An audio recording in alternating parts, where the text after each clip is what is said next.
Oke, jadi gua akan bahas lagi tentang mimpi part 3 ya. Jadi semua hal yang ada di dunia ini itu dikendalikan oleh alam bawah sadar, guys.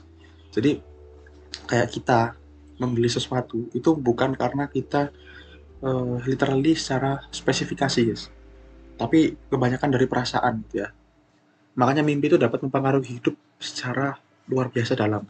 Contohnya eh, misalnya ya, gua tidak beli jam analog gitu, gua beli jam digital. Padahal jam analog itu sama-sama bagusnya, bahkan lebih terjangkau, lebih murah. Tapi gue malah beli jam smartwatch gitu. Ya, karena itu pengaruh dari alam bawah sadar. Gitu. Jadi uh, orang itu guys, jadi dalam hidup itu uh, cara yang paling bagus untuk uh, sebenarnya yang paling penting itu di alam bawah sadar guys. Karena semuanya itu, kasih contoh guys ya, gue kasih contoh. Kayak orang yang sering eh, bahagia dalam hidupnya. Nih, saya kasih contoh ya. Jadi orang yang sering bahagia, dia bakal membeli barang-barang yang dia suka gitu. Entah harganya mahal dia bakal beli gitu, guys. Karena dia bahagia gitu. Tidak ada hambatan untuk dia melakukan sesuatu. Tapi untuk orang yang sedih, dia tidak pernah terpikirkan untuk membeli sesuatu yang dia bahagia. Misalnya, gue bahagia kalau misalnya gue beli eh, barang-barang yang bagus gitu misalnya, yang pricey gitu. Nah, itu gue bakal bahagia gitu karena tiap hari misalnya gue bahagia gitu guys.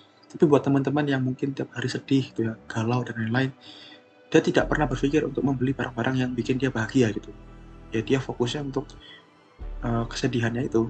Jadi dia kalau beli barang dinilainya nggak kayak, kalau orang yang bahagia ini tidak terlalu attachment terhadap barang. Tapi untuk orang yang sedih itu dia attachment sekali gitu. Dia beli barang apa, barangnya rusak, barangnya hilang, itu bakal attachment sekali. Orang yang sering sedih ya, misalnya dia beli HP ya, HP-nya pecah gitu guys.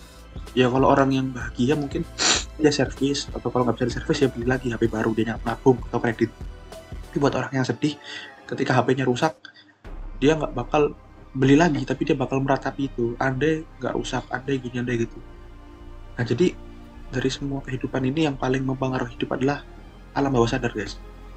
Jadi, dan bagaimana caranya untuk mengendalikan alam bawah sadar? Kalau menurut gue pribadi nggak ada. Tidak ada hal yang bisa mengendalikan alam bawah sadar. Tapi ada film yang seperti itu, namanya Inception. Inception ini bisa mengendalikan bawah sadar dari suatu agensi. Tapi ini film ya, bukan nyata guys. Dalam dalam pengalaman gue juga dalam hidup itu semuanya, uh, keputusan-keputusan hidup itu semua dipilih dari yang gue lihat ya, teman-teman gue. Semua keputusan hidup itu dipilih dari, bukan dari kayak, bukan dari logika guys, tapi dari nyamannya gitu. Gua kasih contoh ya, gua kasih contoh. Kalau secara logika, kalau misalnya kita cuma ngetik doang, nih gue bikin konten kayak gini, kalau gue cuma ngetik doang kayak gini doang di handphone itu bisa bikin kayak begini. Tapi gue perlu pakai laptop guys. Jadi gue perlu pakai laptop untuk bikin konten ini.